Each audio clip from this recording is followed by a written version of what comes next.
Tito.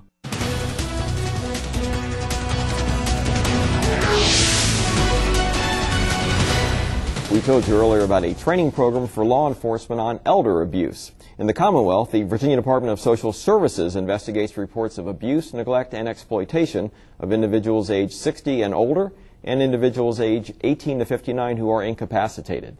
In Virginia, in 2008, the three largest types of substantiated reports of abuse were self-neglect, neglect, and financial exploitation. And joining us now to discuss elder abuse is Ann C., an elderly services paralegal with Blue Ridge Legal Services. Ann, thanks for joining us. Thank you for inviting me. As we mentioned, in 2008 in Virginia, more than 5,000 substantiated reports of self-neglect. What does that mean? Self-neglect is when someone who is incapacitated is not receiving the services and care and treatment that they need by their own decision. For example, someone who needs help taking a bath, but they're refusing to let anyone help them.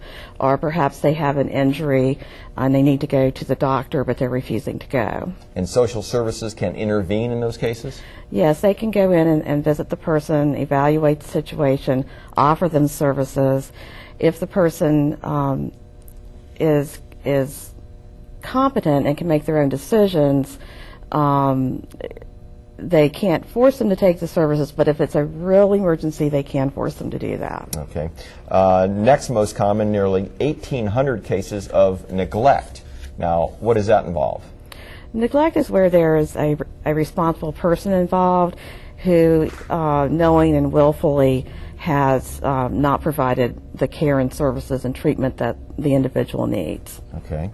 And finally, the third most common, 756 cases of financial exploitation. Now, that sounds like that could be a lot of different things. What does that consist of? Well, that is the illegal use of an incapacitated person's funds, their income and resources and property for the other person's gain or profit. Okay. And tell us about a typical case that you might deal with that involves financial exploitation. The most typical is when someone, an older person, signs their home over to maybe a family member because they promise to take care of them, and then they don't do that. Another example is when someone has a power of attorney and that power of attorney misuses their money so that they don't have money to take care of themselves or pay for their care. So are there answers in those cases, or is it just like, well, you know, the son had the power of attorney and that's all she wrote? I mean, there's ways to intervene? Yes. Someone who gives power of attorney to someone else has the right to revoke that power of attorney as long as they're still able to make their own decisions and alert enough to do that. More important, when someone's thinking about giving power of attorney to someone, they need to make sure that they're giving power of attorney to someone that they can really trust.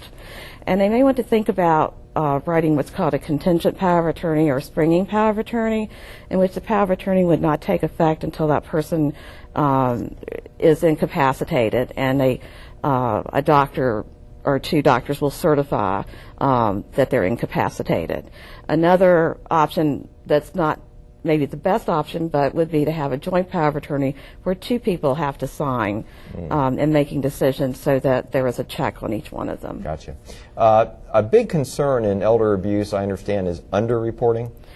Yes, there's a national study that shows that only 1 in 6 cases of abuse are reported each year. It's very much underreported. And this is something that we'll get to a number of people can call in a little bit, but this is one of the big things that you're pushing is awareness of the problem, correct? And getting people to call or report it.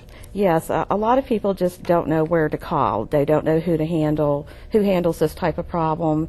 And we're trying to get the word out that there is a toll-free 24-hour reporting hotline that they can call. Okay, we'll get to that in a second. Ann C. with Blue Ridge Legal Services, I want to thank you so much for joining us. Thank you.